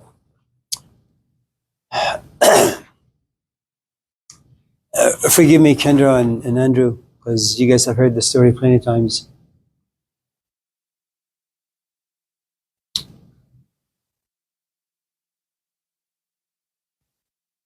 Around the 1980s, I am sitting in my room and I'm watching some movie and the phone rings. And it's one of my friends. And he says to me, my son passed away. Your son passed away? What are you talking about? He was 16 or 17. He was playing basketball. He goes to pick him up. The father does. On the way home, he says, instead of going home and having mom's food, can we go to round table? And the father says, yeah, why not? As they're going to round table, the son just passes out. And by the time they get to the hospital, he's pronounced dead. In my culture, you need 5 people to be in the mortuary and they say, Amir, since you like this stuff, would you mind joining us? I say, no. I go to this mortuary. There are like 15, 16 white plastic beds. And there is only one bed that is holding this naked body. 5 buckets of scented water. We all take turns washing a different part of the body. And then we grab this body and we take it to this gravesite. There is this hole, put it in there. And then I leave to work at the car wash. My parents go there. But while I was there, the father stands like this, folded arms, leaning against a tree, very, very stoic, doesn't cry, doesn't scream. The mother, on the other hand, her story was different. She screams, she wails. But here I was, this young kid, having spent about 5-6 hours washing this corpse. And I'm looking at this body and I say, he is so young. How could he just die? It doesn't make any sense. Why am I alive? What are we in control of in this life? Okay. And that stays in my mind for about, I don't know, 2-3 days, and then it disappears. Go back about 5, 6, 7,000 years ago. Imagine you're Gilgamesh. Imagine you've been this powerful king, profoundly arrogant. You've been a bully all of your life. All of a sudden, you run into a man, and you don't know why, but you're immensely attracted. You fight with this man because you're attracted. You're not going to fight with anyone you don't like. You fight with your companion because you want to keep the relationship. You love her. Or you love yourself too much and you want to win the argument. Either way, love is involved. Okay. Imagine you spend all this time with your friend Enkidu. For the first time, he shows you what it means to have friends, what it means to love, what it means to be alive. And then you lose him. And you're a king. And you have no power to bring him back from the dead. Now, death does a couple of things for us. First, it pushes us outward. My father is 92. My mom is 80. Now, when you get to be 90 and over, I suppose, your time could be any time. And the truth is, every time my phone rings, and on the screen it says home, or it says mom's cell, there is a sense of anxiety and fear about me. That is she going to tell me that my father had a stroke and died? I mean, it'll be a wonderful thing. My dad has lived a great life. He's quite healthy. He still goes to the car wash, right? And what us kids want from my father is for him to just die in his sleep. Not in the hospital, not connected to tubes, okay? And so, let's just say, as I'm driving home tonight, there is a phone call or there is a message on my phone, and the message is, Amir, come to Roseville ASAP, Dad died. Okay? I'm going to go pick up my wife, the kids, and we're going to travel. Okay? Am I going to be sad? Absolutely. Am I going to scream? Not really. But I'm going to look at my mom, an 80-year-old woman who got married to this man at the age of 15 and a half. They have done everything together. No romantic love, but this is one of the things that time does. If you're around anything, they will grow on you. Even if cancer is painful, the wisdom, the insights you will get from it. There comes a point where you say, I love this disease because it has given me insights about time, about life, about friendship, about companionship, about health, about job, about healthcare, about injustice.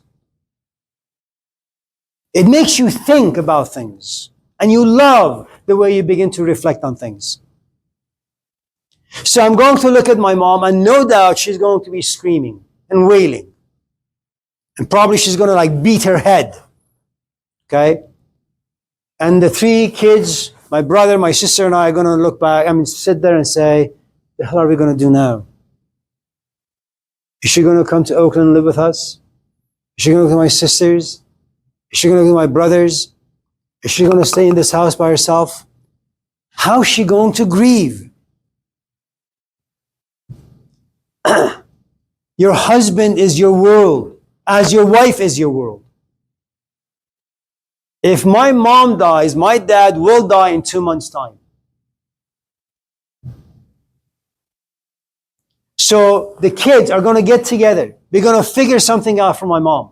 But my mom is a lioness. She's not going to leave her house. That's what death initially does. It pushes you outward. You look at the people who are suffering. You look at the people who are grieving, that they have suffered a loss. And you can't heal this by going to Safeway. Your best companion now, your most faithful companion now, is sadness, sorrow, loneliness, and depression, and there is no way out of it. And everybody has a different timetable. Some people heal after 2 months, some after 2 years, and some never. We had a secretary here at Laney some years ago. Her husband died suddenly. She was really, really sad. A month and a half later, she was married. So her grieving period was about 2 weeks. But it's a bit more complicated than that, in the sense that here, relationships, people grow apart while being married.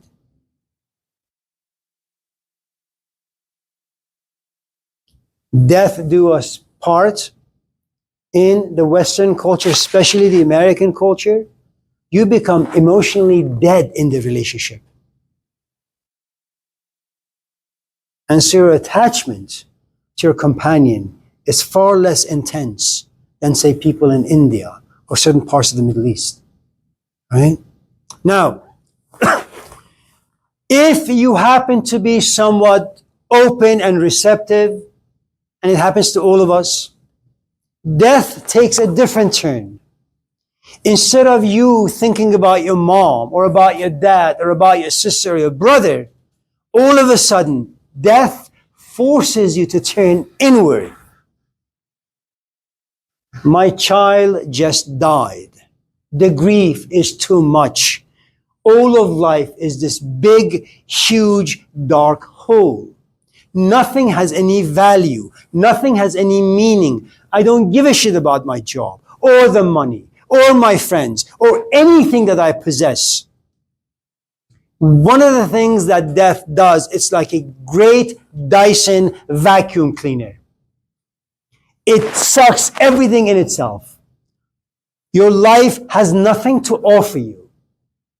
And then you're forced to reflect and examine your life, and you won't like it.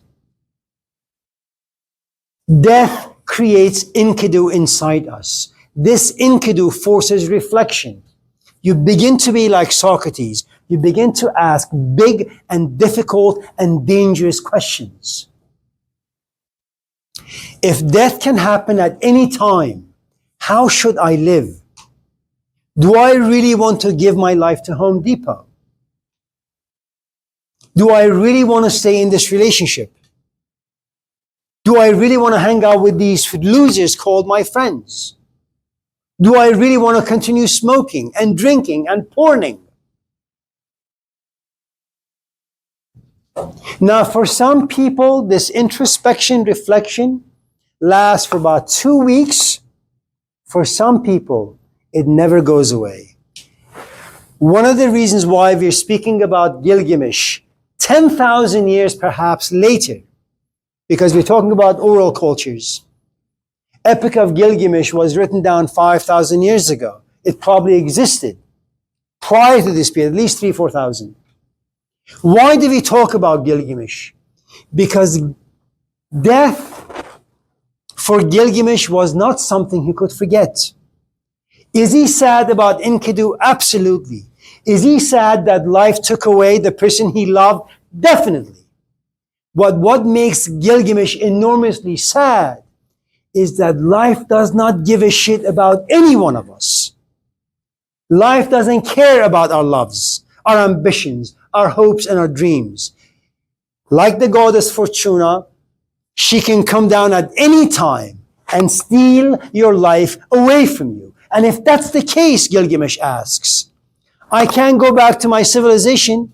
It has nothing to offer me. I can't go and be a king. I am no king. The only king that exists is death, Yama, Hades.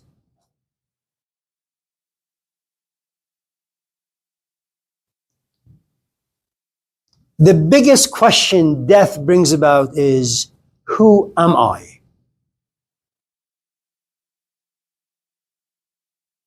And all of a sudden you realize what death does, strips you naked. You really do become like an Enkidu. You become organic, and you're angry, and you're frustrated.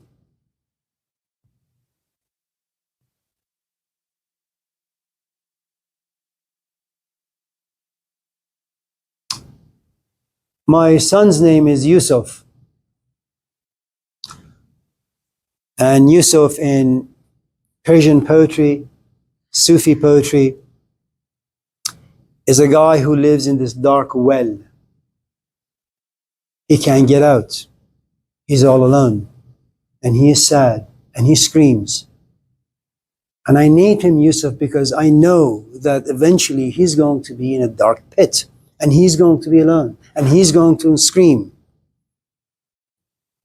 And hopefully, he will read the story of Joseph. And maybe he'll come to understand a few things about why he was given that name. My daughter's name is Sophia, the goddess of wisdom. But in my tradition, the Sufi tradition, that hopefully she'll be at a certain place in life where she seek wisdom.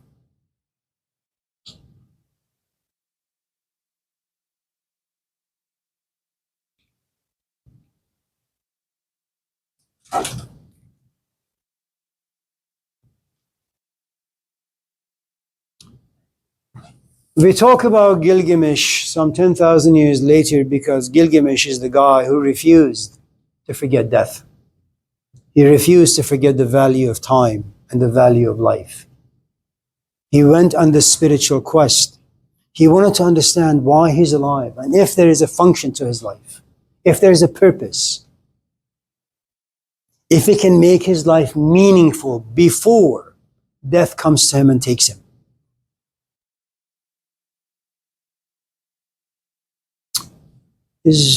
What time is it? Okay. So we have a few minutes. All right. Now,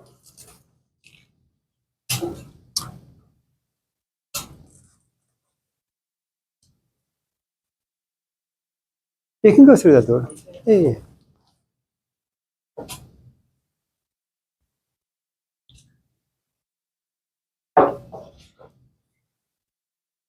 Do you have any questions? Yeah. Western or Eastern Iran? I'm from Iran. I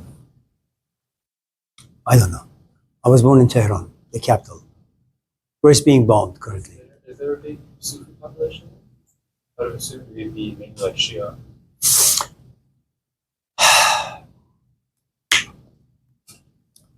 There are Sufis and then there are Sufis. There are philosophers and then there are philosophers. There are people like me and then there is Socrates. So are there counterfeits like me? Oh yeah, they're everywhere. Are there real ones? Yes. Could you find them? Probably not. Yeah. I'm sorry? I mean, you can find them if you're looking for them and you're desperately looking for them. If on the other hand, you're just casual, they're not going to come out and greet you for what? They don't want you to waste their time. Are you single? Yes. Yeah. Do you like being single? The answer is no. No, you don't. Look, it's not a crime. I enjoy my peace. Look, I understand all of that. Sometimes the human body needs to be touched. Sometimes you need to sit and watch a movie with someone, cook with someone, clean the house with someone. Yeah, you don't do that. No. Look, the point I'm trying to make really is the following. If you're at a certain place in your life where you're looking for a healthy, mature, meaningful relationship, you realize that you really have to go on this quest, because mature men are difficult to find. Someone who has a good head on his shoulder is very, very difficult to find. And you may be lucky to just have a 10-minute meaningful conversation with a man out of 1,000. The spiritual quest is no different. There are lots of those who are curious, but those who are really genuinely interested and in need of such things, very, very, very, very rare. Why do you say they're so difficult to find? Is it because they're busy with lives? I don't know how many men come to you asking for your phone number or giving you their phone number. Most often you put them in trash. Why? Because you're hard to get. Why? Because you've been beaten up by life. Because you've been around some crummy men. Now you're looking for good ones. And most of the people who come your way are just trashy. Why do you find them trashy? Because you're mature.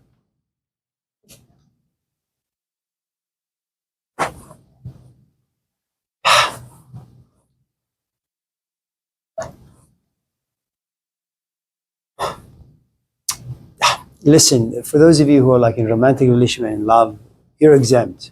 I'm sure you'll have a blessed life. Now,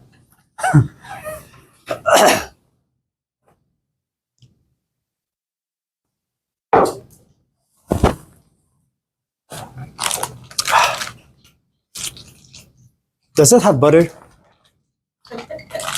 What's the saturated fat number on that? Not butter, vegetable oil. Saturated fat. 0 grams. Oh, give me one. Thank you.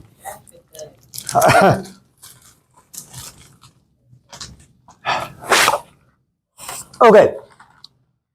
Let's finish up Gilgamesh. He understands, he goes back to his city, and then he dies. Let me elaborate.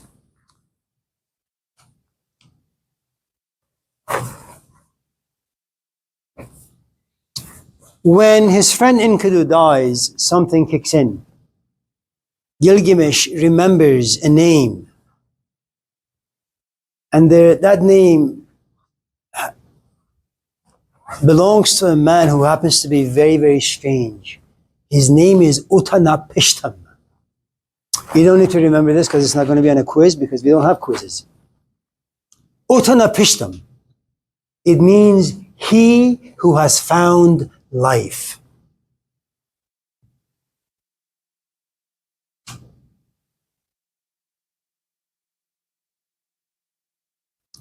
Now, all of us in this class have a physical life. As Stephanie said rightly yesterday, PG&E, Costco, gas, food, shelter, clothing, medical bills. We also have an emotional life. I want to watch a movie that makes me feel something. There is a movie on Netflix, I think it's called Straw. I don't know if you guys have seen it. I haven't, but I saw the preview. It's a damn good preview. It's a great movie.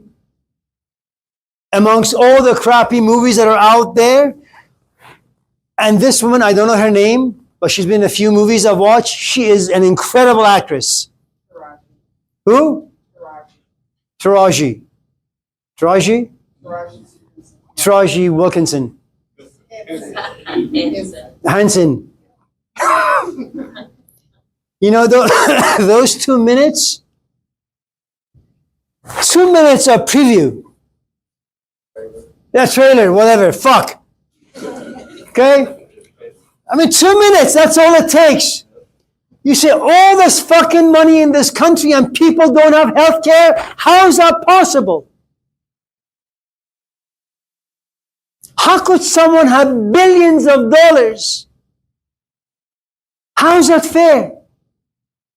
And you realize, you've had like a stupid morning, stupid afternoon, stupid evening, right? Everything you've done all day has been stupid.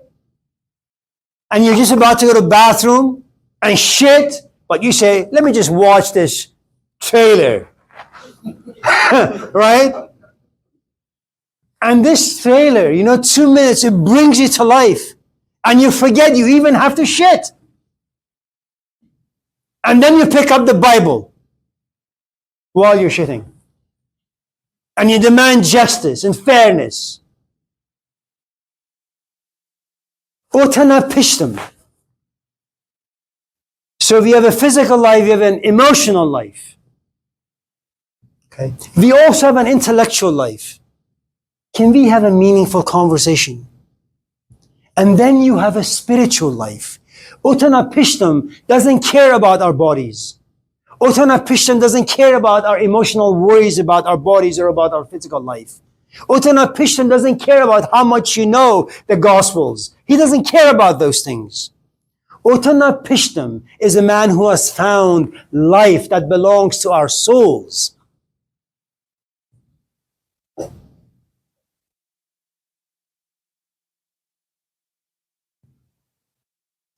Now here's the thing. All of us in this class have spidey senses. Once in a while we come across someone and we feel as if they have the power to touch a certain part of us on the inside. We don't know what that is. It's exciting, it's frightening, but we don't know what to do with it. But because there is no wrestling, it quickly goes under the avalanche of life's garbage, and we forget.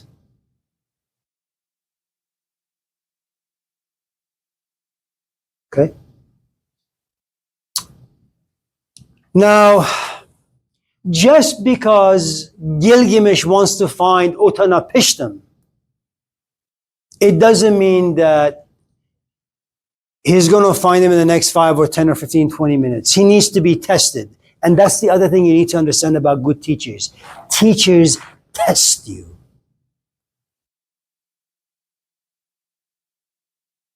They make your life complicated.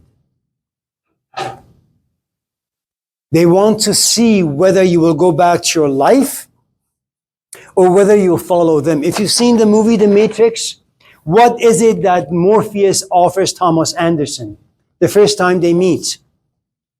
The blue pill or the red pill?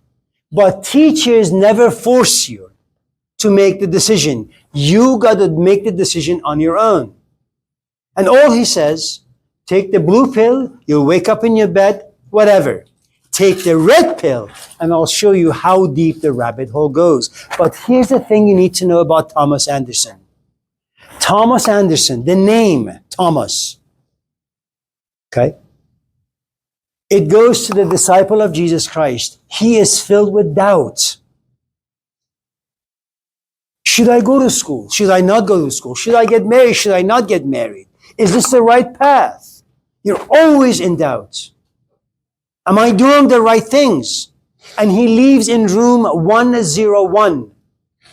Sometimes you think, sometimes you just are a machine. Then you think, then you're a machine. You wake up, you go back to sleep. In waking up, you ask difficult questions. In going to sleep, you ask questions about your grade.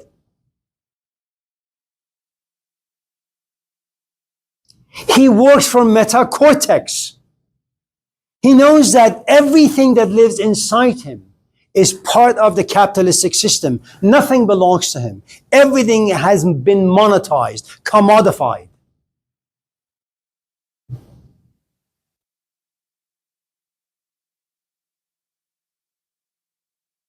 And even when he goes to this club to dance, to have a good time, he stands far away from people, away from the crowd.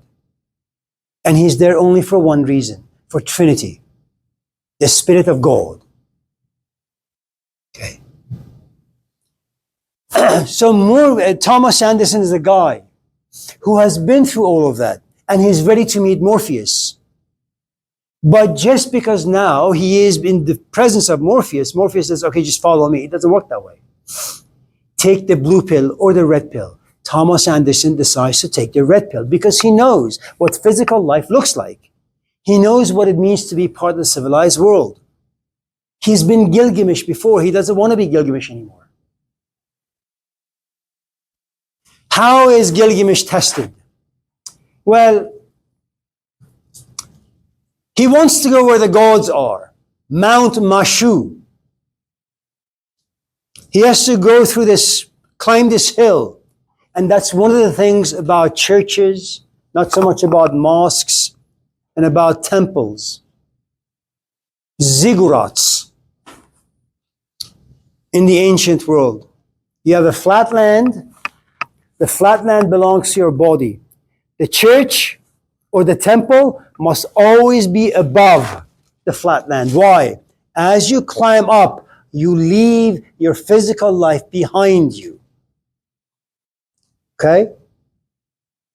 When he gets to this place, he runs into a couple of people. Their name is, what's their name? The Scorpion Men. And the Scorpion Men look at Gilgamesh and say, what are you doing here? This is sacred grounds. You can't be here. He says, look, I was a king. I lived a great life. My life had meaning. But then I fell in love with this man named Enkidu. I was complete. Then Enkidu died. I became really, really poor. I came to realize that life spares no one. All of us will eventually fall victim to death. I am here because I want to find King Utnapishtim.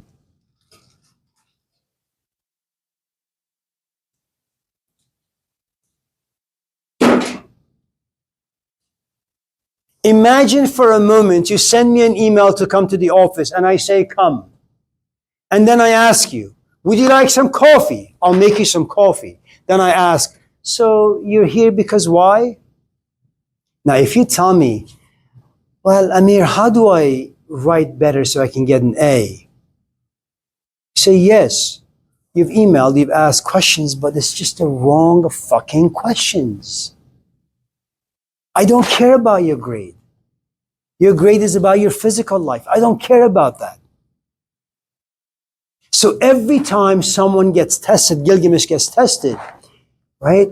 They want to know if he is in fact a good student, a worthy student for Utnapishtim. And they realize he is.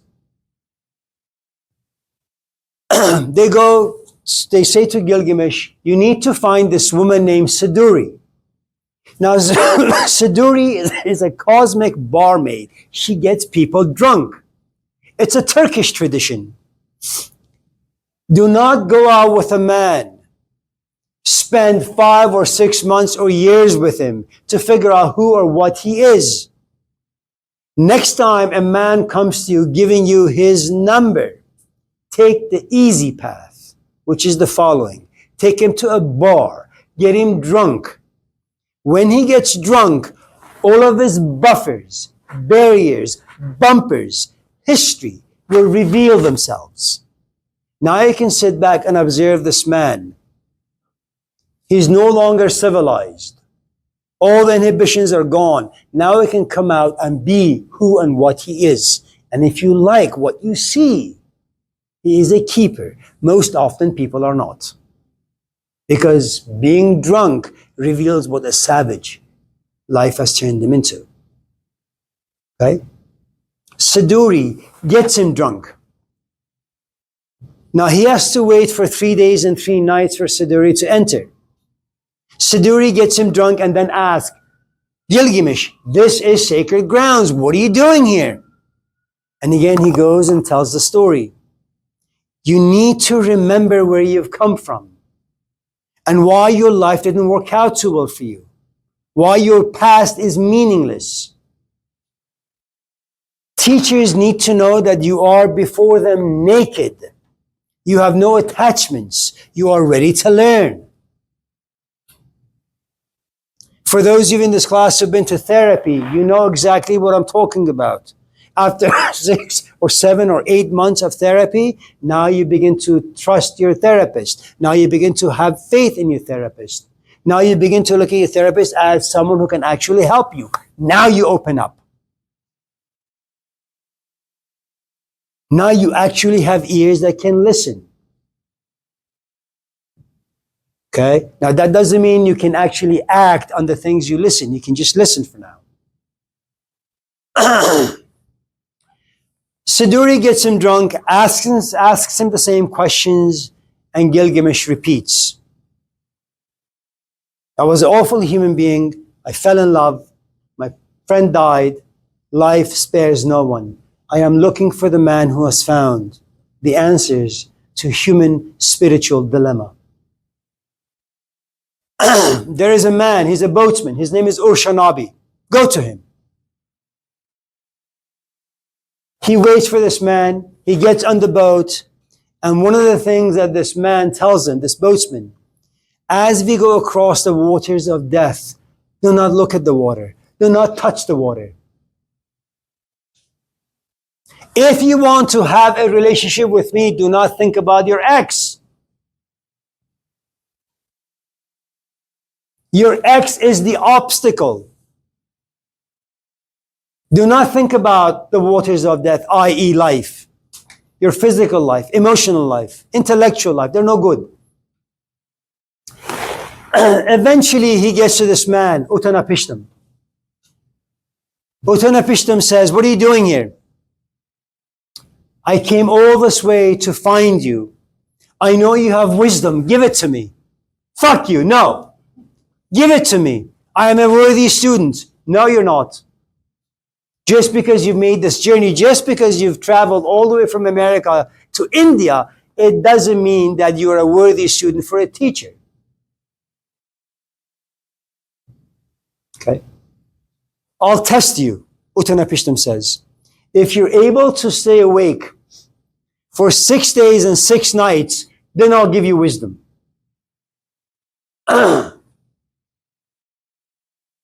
Assuming that he's able to, he gets comfortable, he becomes happy. 10 minutes later, exhaustion overtakes him. He falls asleep. For 3 days and 3 nights, he falls asleep. Remember Jesus? He takes his disciples and says, come with me. I'm just going to go up this mountain. Just don't sleep, okay? Don't fall asleep. What happens?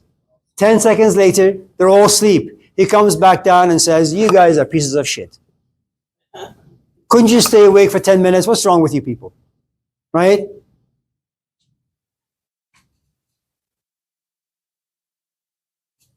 That there is something very human about us, that the spiritual quest goes against everything that you and I desire and are passionate about.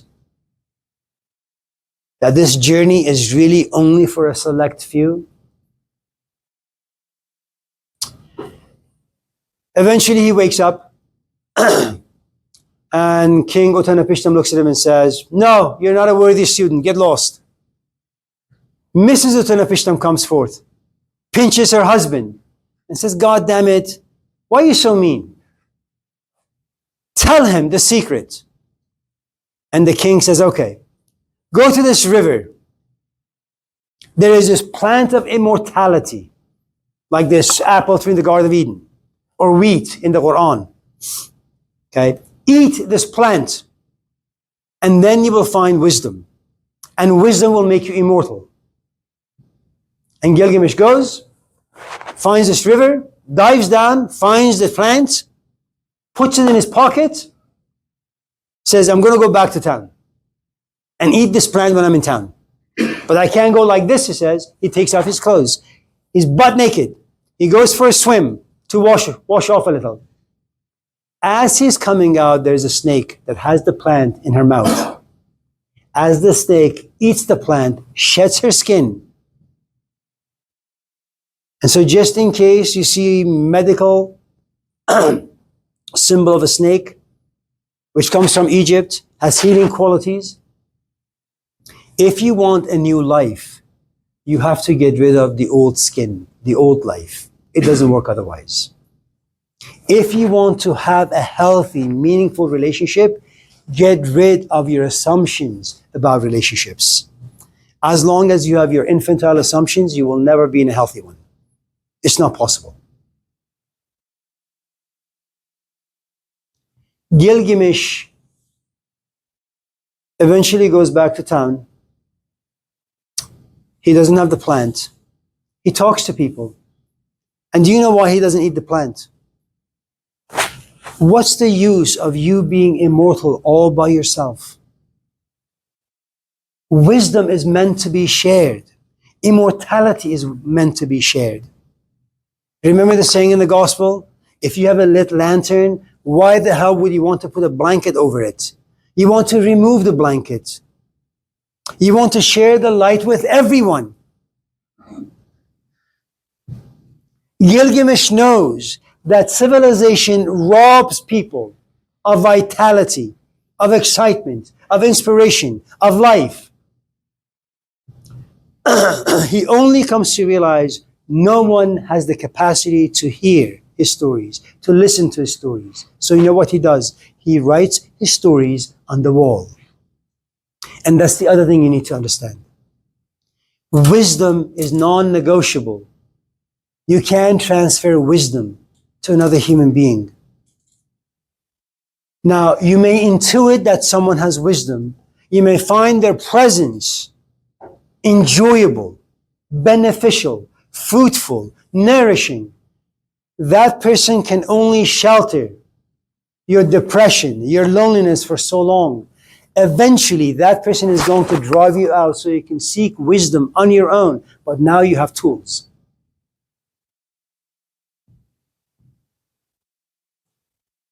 Do you have any questions or comments?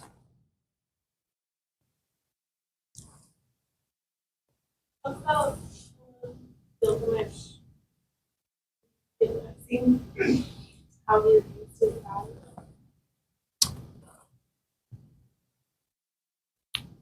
There is a saying that youth is wasted on the young. Look around this room. There are some really, really old people in this room. I mean, really old. When they were young, the people in this room, when they were 18, they had the power to dream big. They had the power to take their assumptions seriously. They had the power to imagine that they're never going to get old. We all have power in life. Then they went out to live out those dreams only to realize, yes, they have dreams. They just don't have the money or the budget or the resources to make those dreams come true. Sometimes you just don't have the money. Sometimes you just don't have the patience. Sometimes you just don't have the endurance or the capacity, the stamina. Sometimes it's just the wrong passion.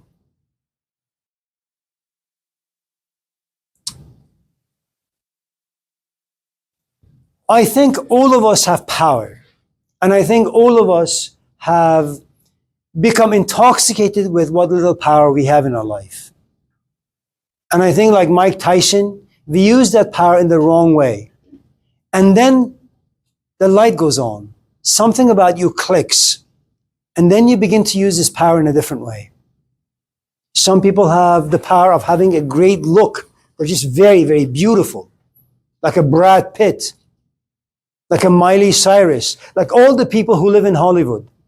Because they have power. And that power comes in the form of having money, having fame, and lots of people eyeing them.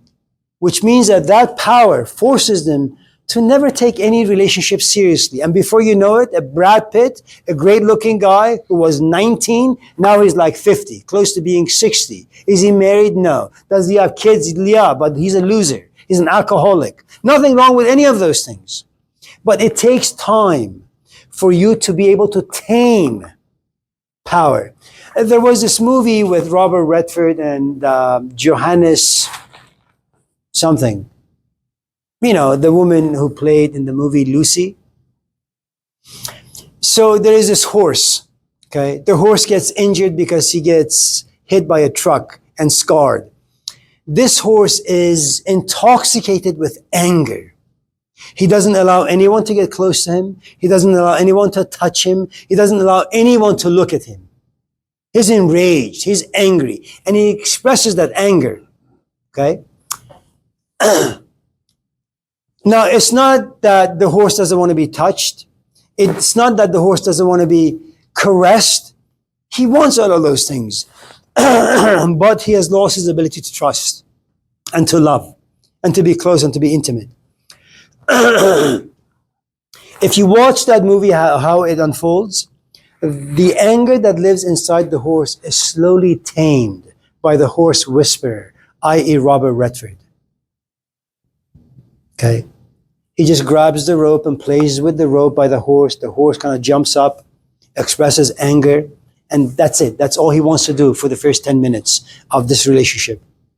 Then next day, it becomes 20 minutes.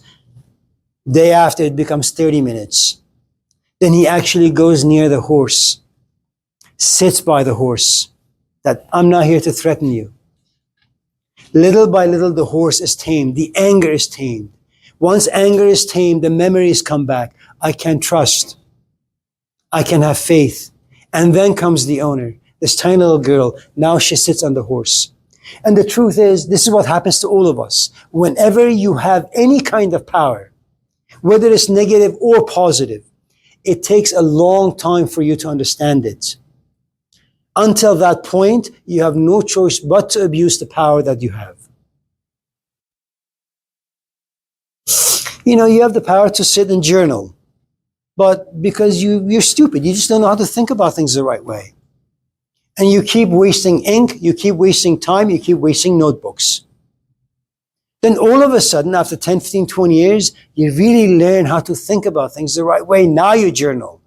Now it's worthy of a book being published. And you say, well, how could I waste all this time? Well, it took you 20 years to mature. That's all it takes. Power is really, really dangerous. Assalamu alaikum wa rahmatullah. Look at the husband and the wife.